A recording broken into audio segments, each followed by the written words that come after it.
자, 학부모 여러분 안녕하세요. 러셀에서 영어 가르치는 이윤석 강사입니다. 반갑습니다.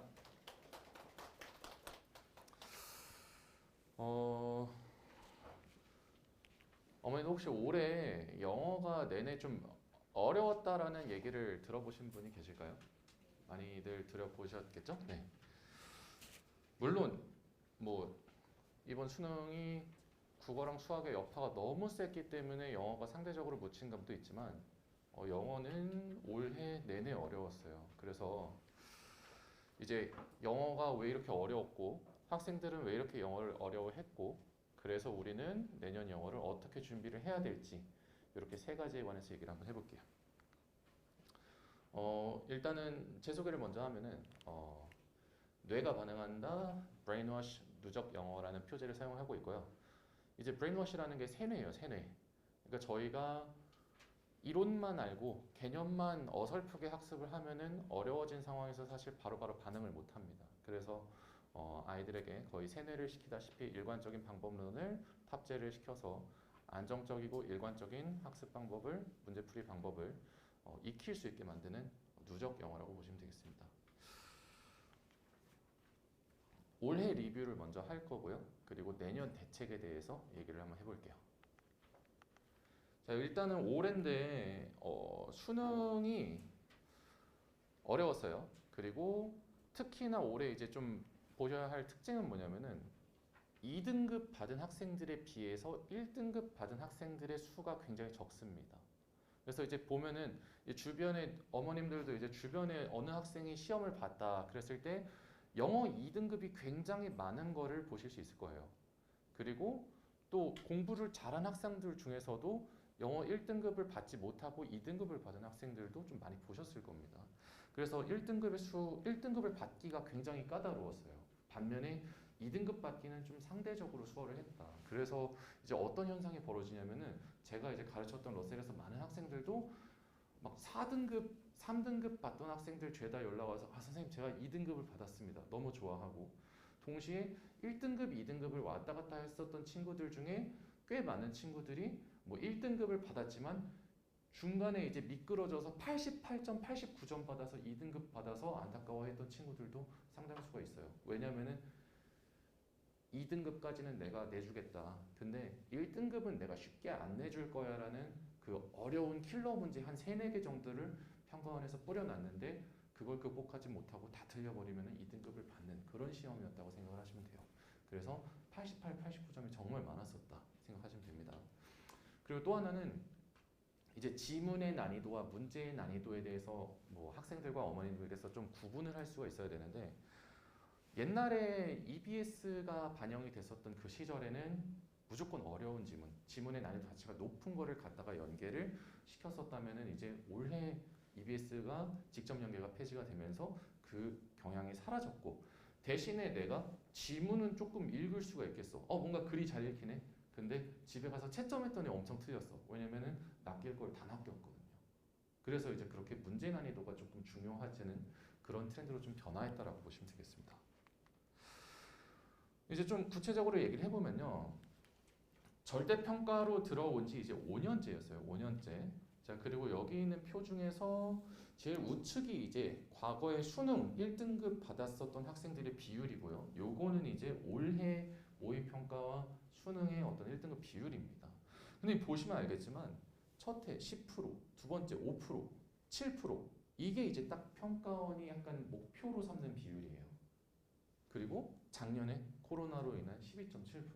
이제 여기에서 약간 재앙이 시작이 됐어요. 이게 뭐냐면은 학생들이 영어는 이제 그냥 1등급 받는 거다라는 어떤 그 마인드셋이 올해 초에 굉장히 많이 형성이 되어 있었고 그래서 3월 모의고사를 봤는데 1등급 비율이 여기 3.7%가 보이시죠? 3.7%. 이거는 상대평가였으면 1등급은 일단 4%부터 시작을 하는 거잖아요. 근데 절대평가의 어떤 그 위험성은 뭐냐면은 시험 난이도가 너무 높아버리면은 오히려 애들이 1등급 받는 애들이 4%도 안 된다는 얘기죠. 그러고 나서 이제 4월에 6%, 6월 모의평가 처음 봤는데 어차피 3, 4월은 교육청이니까 괜찮아 했는데 6월을 딱 봤더니 재수생이 꼈는데도 불구하고 5.5%. 그리고 9월은 6평보다 어려울 리가 없어 이랬거든요, 중론이. 근데 4.9%. 그리고 나서 이번 수능을 봤는데 1등급 비율 한 5에서 6% 정도 나올 것으로 예상을 하고 있어요. 그랬을 때 이제 올 작년까지는 EBS 연계가 70%가 됐었습니다. 이게 무슨 말이냐면은 어머님들이 이제 EBS라는 게 뭔지 아시잖아요. 근데 이제 EBS가 영어에서는 올해부터 무력화가 되었다고 보시면 돼요. 무력화. 선생님, 저는 뉴스에서 EBS 연계가 50%가 된다라고 들었는데요. 이거를 이제 좀 간략하게 설명을 해드리면은 이제 작년까지는 EBS 연계가 70%였고 그 중에서 우리가 이제 영어에서는 직접 연계와 간접 연계라는 거를 무조건 구분을 하셔야 돼요. 직접 연계라는 거는 어머님들 학생들이 이제 그 내신 시험 보는 것처럼 지문이 똑같은 게 그대로 나오는데 유형만 바뀌는 거. 내가 아는 지문. 그게 이제 직접 연계예요. 그리고 이제 간접 연계라는 거는 뭐 인간의 창의성은 개인이 타고나는 것이 아니라 사회에 의해서 길러지는 것이다가 만약에 주제라면은 지문의 내용은 달라지지만 그 주제는 똑같은 거. 그래서 이제 그게 간접 연계예요. 자, 그런데 이제 작년까지 이 직접 연계라는 것이 고난도, 즉 우리의 이제 등급 1, 2, 3등급을 가르는 그 고난도 7문제에 그대로 있어서 이제 학생들이 마지막에 이 1월부터 7월까지 공부를 잘 못했더라도 마지막에 강사가 파이널로 EBS 선별 딱딱딱 내주고 그거 100지문만 너네가 봐. 그러면 여기서 최소한 5개는 나와. 실제로 그렇게 나왔었고 그래서 애들이 그거에 의존하는 경향이 굉장히 강했었어요. 그리고 게다가 작년에 이제 13%가 1등급을 받으니까 영어는 사실 뭐 영어에서 시간을 좀 아끼고 차라리 다른 데 투자하면 되겠다라는 마인드셋이 애들이 형성이 된 거예요. 그런데 이제 올해 EBS 연계가 50%가 축소가 되면서 선생님 그걸 50%라도 의의가 있는 거잖아요 라고 생각을 하겠지만 문제는 직접 연계가 폐지가 됐어요. 그러니까 아예 아이들이 믿을 구석이 이제 직접 연계 7문항 그것도 제일 어려운 곳에서 나오는 그거였는데 그게 일단 사라져서 비빌 언덕이 사라졌다. 선생님 그러면은 간접 연계 50% 그거 주제 찾는 것도 결국 중요한 건데 그거라도 좀 믿을 수 있지 않나요? 근데 이제 그 어머님들께서 이 허상에 대해서 조금 아셔야 되는데 영어는 45문제예요. 그리고 50% 했을 때 23개가 이제 6월, 9월에 나왔었어요. 이번 수능 때도 마찬가지고. 근데 그럼 23개 중에서 어려운 게 좀 섞여 있으면 참 좋겠지만 자, 어머님들 자녀 중에서 듣기를 틀리는 친구들이 많지 않을 겁니다. 듣기 17문제예요. 거의 다 맞아요. 그리고 난이도가 낮은 듣기를 풀면서 동시에 풀 수 있는 그런 쉬운 것들 10개가 있는데요. 그러니까 간접 연계의 대상이 일단 기본적으로 23개 중에서 21개가 그 듣기랑 난이도 낮은 거의 그냥 연계가 안 돼도 틀리지 않는 그런 것들이에요. 그리고 난이도 조금 중간 정도 어려운 거에서 2개를 채워서 고난도, 등급을 가르는 고난도에서 연계는 하나도 없고 전부 다 그냥 풀어도 맞출 수 있는 것들에서 간접 연계가 됐다라고 보시면 돼요. 그러니까 이제 어머님들께서는 EBS 연계라는 거를 영어에서만큼은 지우셔야 돼요. 근데 이제 이 얘기를 제가 작년부터 이렇게 발표가 났으니까 얘기를 설명회 때 하고 다녔음에도 이제 중간에 이제 들어오는 어떤 어머님들, 학생들 다 그래서 저희 수능 특강은 언제예요? 수능 완성은 언제예요? 계속 이러시는 거예요. 그리고 문제의 결이 또 달라졌어요. 이건 이제 이번에 EBS의 영향이기도 한데 EBS가 이제 직접 연계가 있었던 시절에 직접 연계를 쉬운 지문을 가지고서 해버리면 애들이 다 맞추잖아요. 맞죠? 그러니까 EBS에서 제일 그냥 어려운 것들을 갖다가 무조건 연계를 시키고 다만 내용을 어찌 꾸역꾸역 파악을 하면은 그래도 답은 준수하게 맞출 수 있게 해줬었다면은 올해는 EBS가 이제 사실 폐지가 된 마당에 지문의 내용 자체가 너무 어려워 보이면 애들이 손을 못 대겠죠. 그렇기 때문에 지문의 난이도는 조금 낮췄는데 생각을 안 하면서 디테일을 못 보면서 그냥 문제를 풀면은 오히려 함정에 많이 빠지게 만든 그런 경우가 되게 많았어요. 그래서 어머니들께서 뉴스를 최근에 봤는지는 모르겠지만 지금 영어 34번. 평가원 수능 2제기에서 절반이 그 영어 수능 34번에 대한 거예요. 근데 그거 역시나 꽤 중요한 함정이 있었거든요. 그 함정을 인지를 했으면 답을 맞췄고 못하면 그냥 틀리는 건데 아이들이 이제 그거를 인지를 못해서 엄청 틀려버렸다. 그래서 이게 이제 올해의 어떤 그 혼란과 그 혼돈의 카오스라고 하는 그 상황이었다면은 이제 내년의 대책은 뭐냐? 이윤석이 저거든요. 제가 대책이다? 저 양심 없는 사람을 보셨나? 이럴 수도 있겠지만 이제 이거는 하고 싶은 말이 뭐냐면은 제가 대책이라고 생각하는 것들을 제 커리에 다 넣어놨어요. 그렇기 때문에 앞으로 대책이라고 하는 것들은 저뿐만 아니라 다른 선생님들 다 반영을 하고 계신 그리고 생각을 하고 계신 그런 내용이라고 보시면 됩니다. 일단은 첫 번째로 체계적인 커리큘럼이 필요하다. 이게 무슨 말이냐? 아까 제가 말씀드렸다시피 지문 난이도와 문제 난이도를 구별해야 된다 그랬잖아요. 그래서 이 영어에서 피지컬과 영어에서의 솔루션 이 두 가지를 우리가 나눠서 생각을 할 수 있어야 돼요. 피지컬이 예선이고 솔루션이 본선입니다. 무슨 말이냐? 아무리 문제풀이, 함정풀이 이런 거 잘해봤자 영어 단어 모르면은 애가 문제를 해석을 못하겠죠. 그러니까 기본이 되는 게 이쪽이에요. 피지컬. 그런데 이 피지컬을 공부할 수 있는 거는 골든타임이 있어요. 특히나 현역들의 경우에는 피지컬을 공부할 수 있는 시기가 딱 골든타임이 있어요. 바로 윈터 때예요. 윈터 때.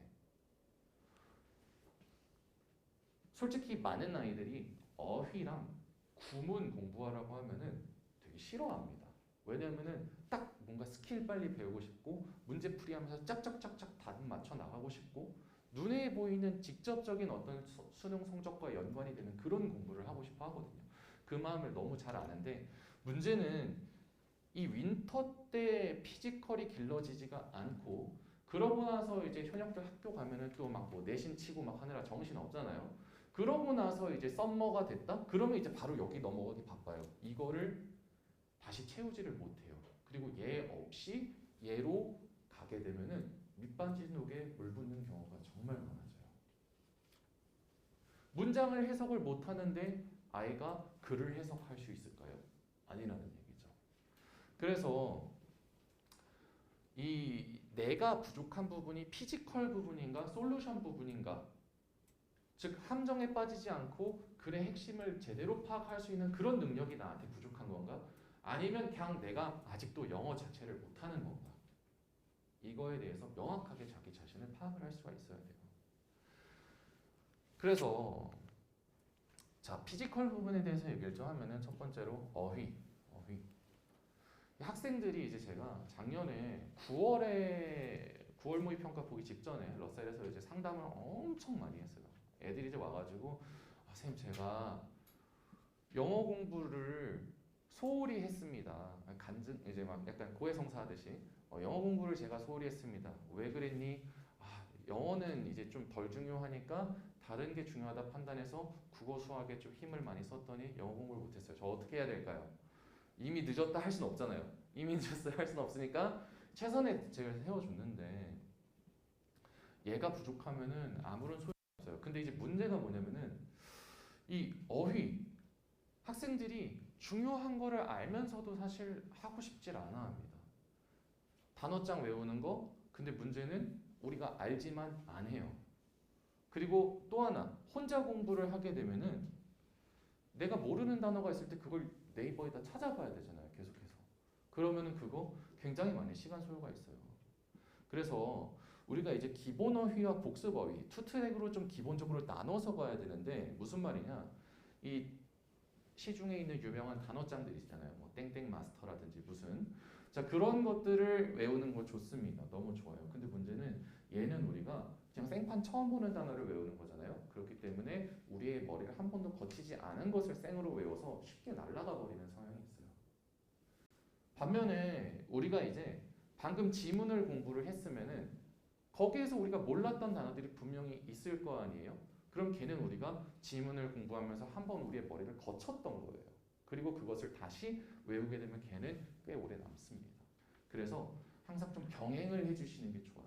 기본적으로 내가 외우는 단어장이 있고 그와 동시에 복습용 단어를 제공을 해주는 그런 수업을 들으면 참 좋겠죠.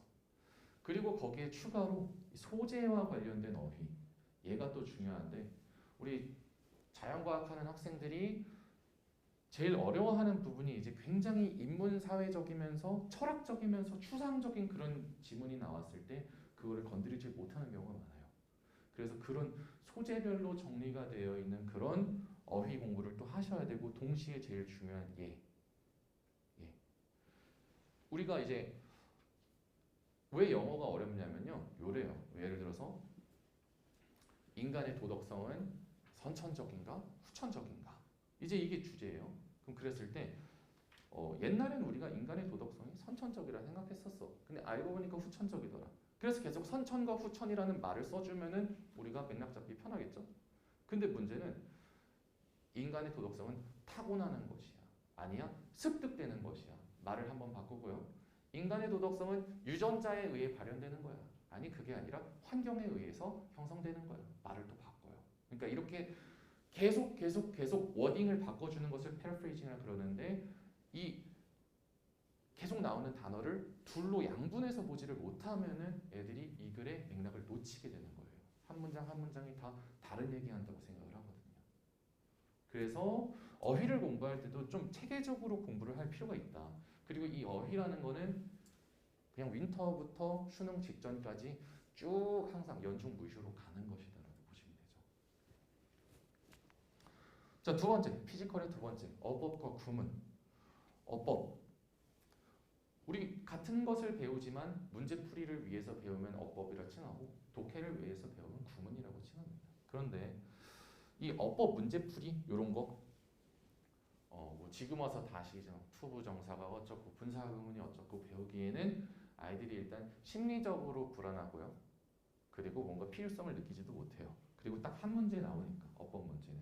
그래서 이런 아이들은 선생님이 보통은 주기적으로 자료를 제공해주고 해설 강의를 따로 제공을 해주면서 알아서 그냥 풀 수 있게 해줍니다.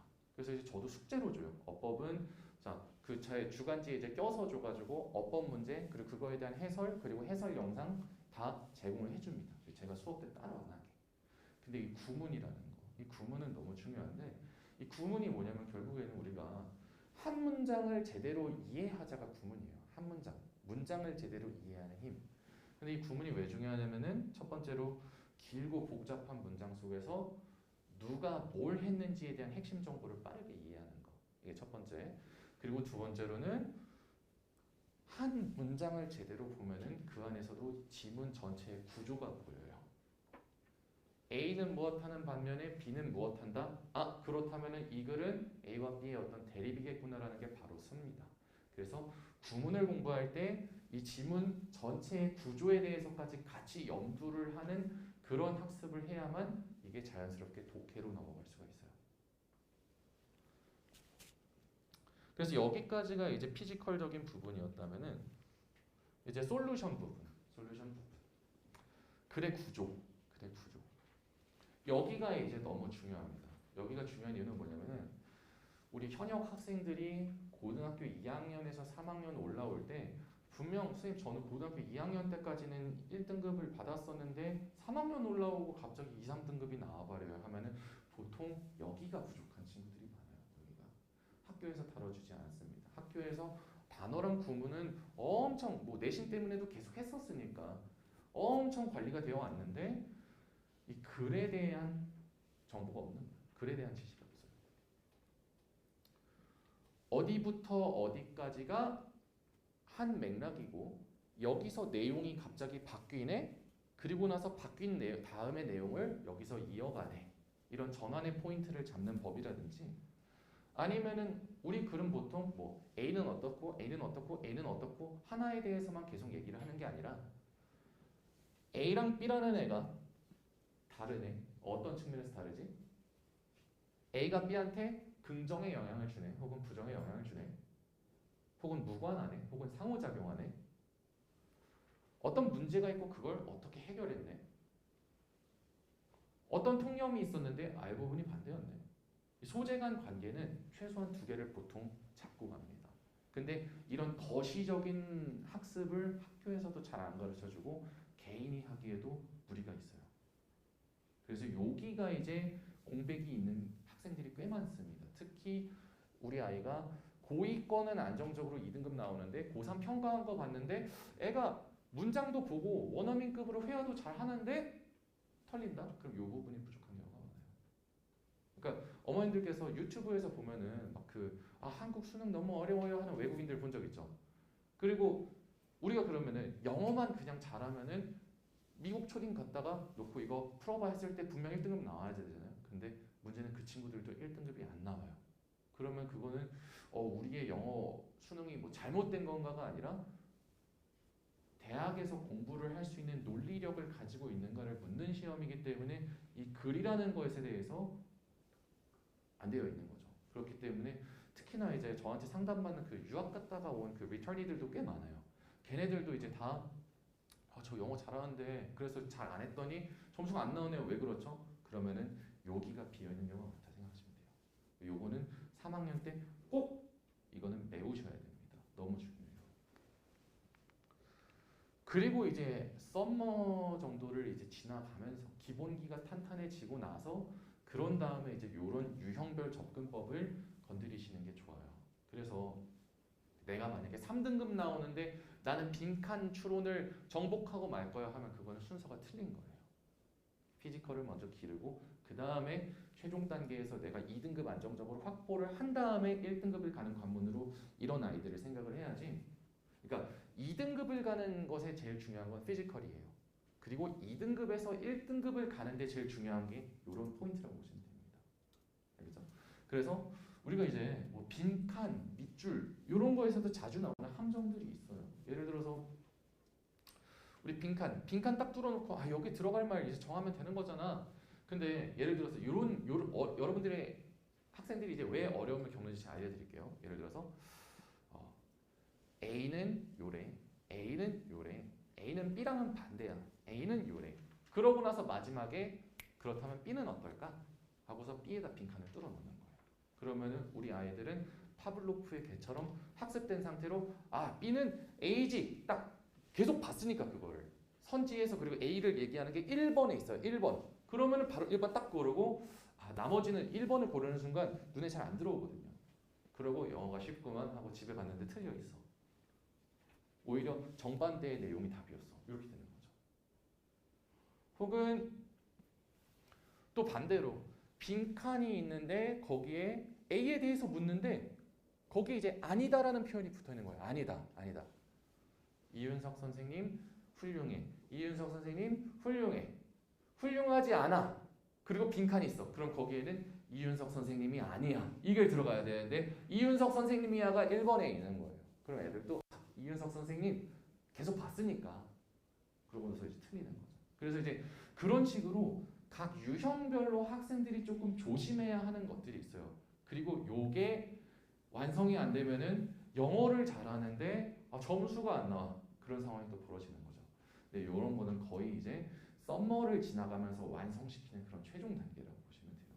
그리고 그 전까지는 특히 우리 현역 친구들은 영어 피지컬을 훨씬 더 많이 길러야 된다라고 보시면 되겠습니다.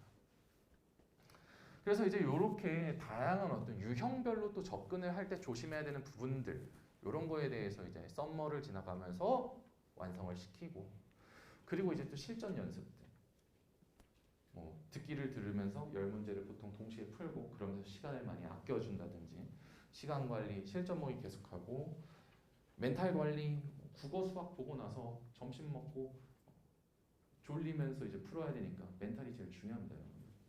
가채점 연습, 그리고 선지속어가 너무 중요한데 그냥 학생들이 문제를 풀 때 쉽게 그냥 넘어가는 것들이 있어요. 예를 들어서 우리 글은 A와 B가 서로 양의 관계, 즉 긍정적인 관계가 있다라는 건데 어떤 선지가 A와 C에 관한 거네.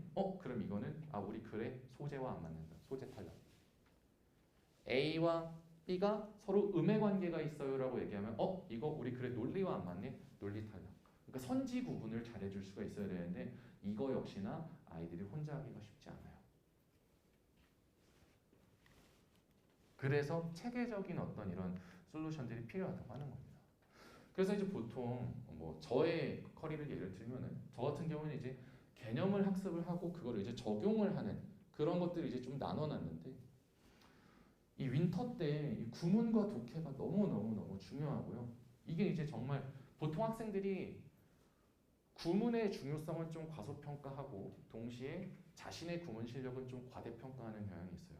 그래서 이제 문제가 되는데 이 구문과 독해를 1, 2월에 이제 열심히 피지컬을 기르시고 3월에 이제 EBS 고난도 지문을 선별해서 거기에 적용하는 훈련을 거쳐요. 근데 선생님 아까 그 EBS 뭐 별로 안 중요하다면서 왜 굳이 EBS 하는 거예요? 일단 첫 번째 3월에 이게 중요한 친구들은 바로 내신하는 친구들. 현역 중에서 내신하는 친구들은 수시해야 되니까 해야죠. 그 두 번째 내신을 안 하는데요. 뭐 재수생인데요. 그러면은 기출은 조금 아낄 필요가 있어요. 특히 평가원 기출.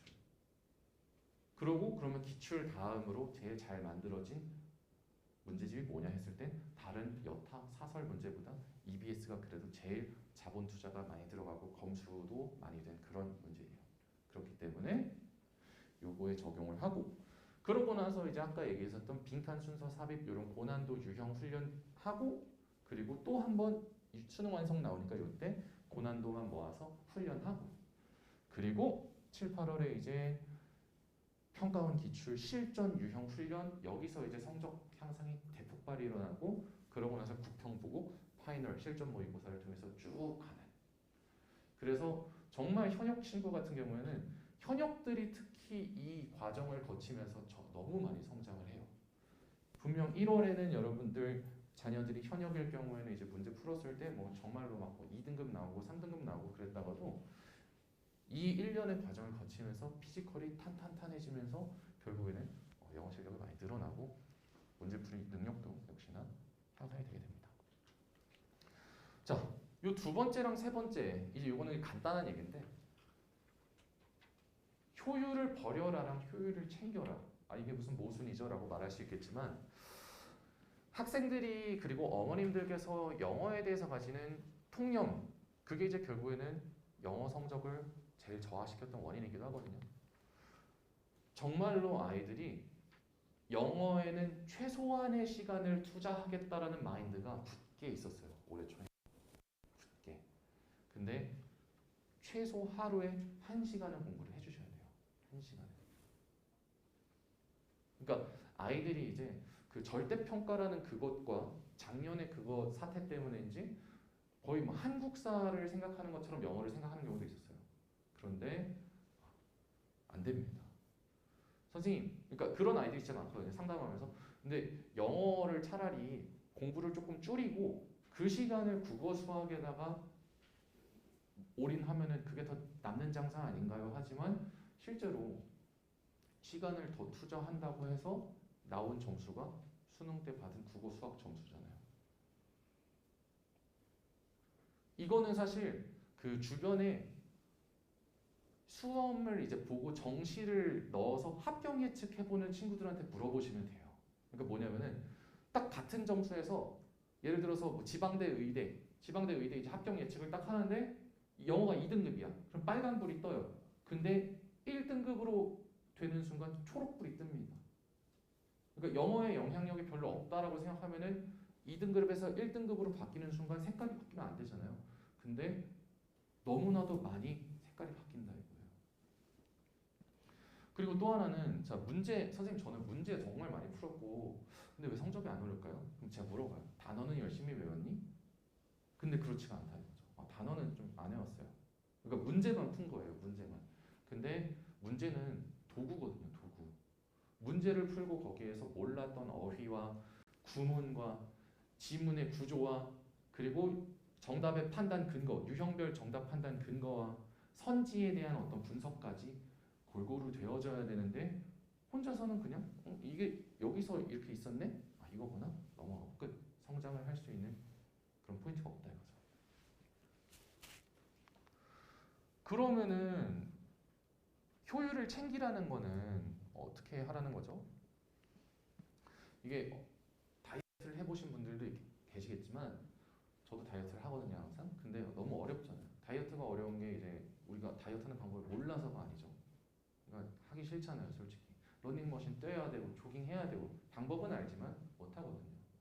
영어에서 제일 중요한 거 몰랐던 어휘 외우는 게 거의 한 70%예요. 근데 그거 학생들이 안 외워져. 그렇기 때문에 어느 정도 영어는 강제성이라는 게 좀 필요해요. 그러니까 제일 사실 효과가 좋은 거는 자신의 나약함을 인정하는 거. 그러니까 나는 혼자서는 안 할 애야. 그러면은 일주일에 한 번이라도 수업 때 와서 단어 테스트 보고 그리고 리뷰하고 그리고 하는 것들, 이 과정들. 그냥 내가 선생님이 떠먹여주는 숟가락 입만 벌려서 받아 먹을래. 이 자신의 나약함을 인정하는 게 사실 굉장히 저는 효과가 크다고 봐요. 왜냐면 혼자서는 절대 안 하기 때문에. 그리고 또 하나는 혼자서 자습을 하면은 혹은 인강을 들으면은 거기에는 사실 이런 어휘 자료라든지 이런 거 내가 몰랐던 거에 대해서 짜르륵 분석돼서 나오면 좋겠지만 사실 그런 거 다 현강용어로만 배포하고 인강용어는 잘 주지 않아요. 나 혼자서 그럼 네이버 찾아서 정리를 해야 되는데 그것도 쉽지 않은 거죠. 시간 소모가 너무 크니까. 그래서 결국에는 전문가가 주는 이 자료, 내가 굳이 혼자 정리하지 않아도 되는, 그리고 전문가가 단어를 외우게끔 그리고 숙제를 하게끔 만들어 놓은 그런 강제성이 있는 시스템, 거기에다가 몸을 맡기면은 혼자 했을 때 3, 4시간 걸리고 효과도 굉장히 떨어질 그것에 대해서 이 시간도 1시간으로 줄면서 효과는 굉장히 높아질 수가 있어요. 그렇기 때문에 저는 사실 그 경우에 따라서는 인강보다도 현강이 이 강제성과 자유라는 측면에 있어서 훨씬 영어의 경우에는 좋을 수 있다라는 말씀을 좀 드리고 싶습니다. 그래서 이제 이 자료가 제가 이제 넣어 놓은 건데 어머님들 뒤에 이제 보시면은 하나 제가 이제 크게 뒤집어서 넣어놨어요. 보면은 이제 학생들이 본인의 구문 실력을 과대평가한다고 그랬어요. 그래서 학생들이 저는 수업 때는 보통 이제 정답의 근거를 어디서 판단했는지 그런 논리적인 것에 집중을 하고 나중에 이제 아이들은 집에 가서 아 이거 요렇게 끊어 읽었어야 되고 여기가 여기까지 수식이었네. 그리고 해석은 이렇게 진행이 되고 중요한 문장은 뭐였으며 아 구문은 이런 것들이 사용이 되었었구나. 이런 거를 학생들이 나중에 추후에 자료로 판단할 수가 있는 거죠. 그래서 이런 것들이 이제 다 혼자서 하려고 하면 너무 오래 걸리고 무조건 효율성을 위해서라면 수업을 듣는 게 참